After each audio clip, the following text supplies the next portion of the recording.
Let's talk about the next letter in the Wiser Parenting Framework. And we talked about W last, and so we're going to talk about the I, which is identify boundaries. Now, what is a boundary? If you think about when they settle a new country, when all of the discovery of all of the world was happening, one of the first things that people did when they made it to a new place was identify the boundaries of the country. And I live in the United States, and we have a boundary around our country. And within this boundary, those people in charge of the laws get to make the rules that are here for the safety and protection of the people within the boundaries. Now, within the United States, we have 50 states that have their own unique boundaries, and we get to decide within our boundary what rules we will have for safety and what limitations we will have so that people who live there can feel comfortable and, like I mentioned, safe and be able to enjoy their experience in that space. Now, the rules and boundaries within Utah, where I live, are different than Idaho and Nevada and Arizona and Colorado, all of the surrounding states. Now, within a state, we also have counties and cities. And within those boundaries, the lawmakers and those in charge of those areas get to create limits and rules for safety. And within a city, we have parks and stores and schools, and they each have a boundary themselves, where a store may get to have different rules and regulations and limits than a school would.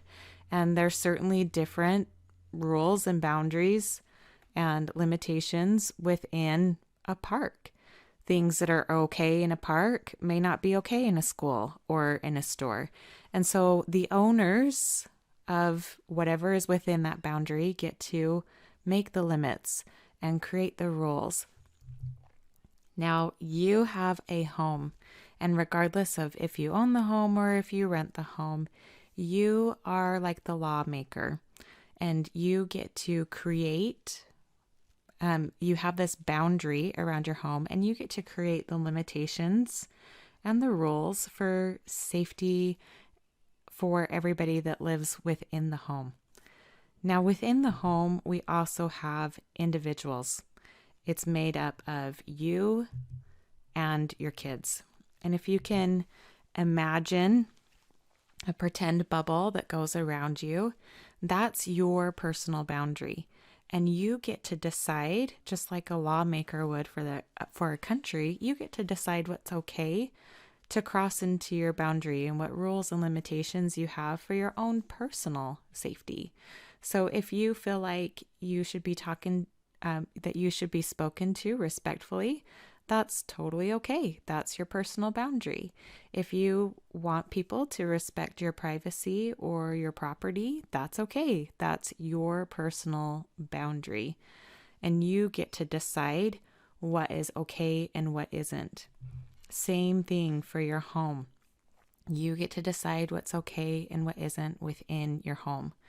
Now, the challenge that we run into, and we'll talk about this in the S of the Wiser Parenting Program, is that you live there in your home with a bunch of independent individuals who also get to decide what's okay within their boundary. So you may not like a certain kind of music, but your child may like it. And maybe you have to figure out a way that they can enjoy that just within their boundary without violating your boundary. So within the home, there's a lot of compromise that has to go on for boundaries. But we do believe that it's totally acceptable to say, what will it take for our home to feel safe emotionally, physically, mentally for those who live within this space? And you, as the parent, get to create those boundaries.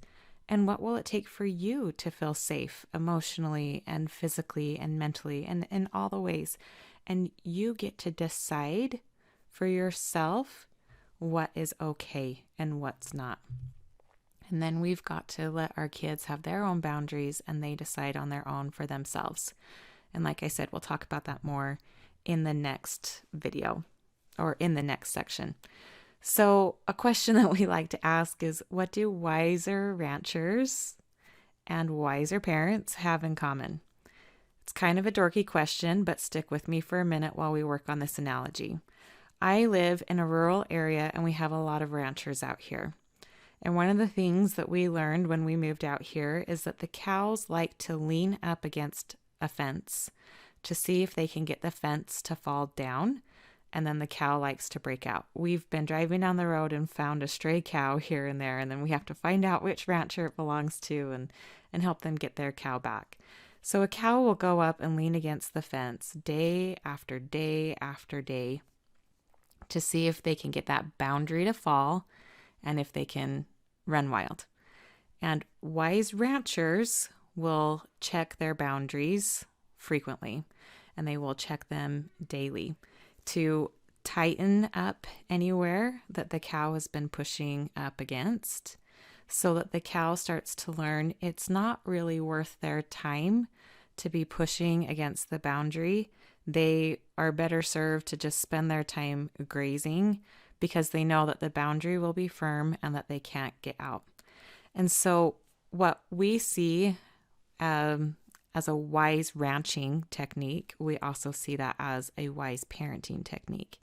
That you take some time to decide for your home and for yourself, what are the boundaries that need to be here for the people within this home to feel safe emotionally, physically, mentally.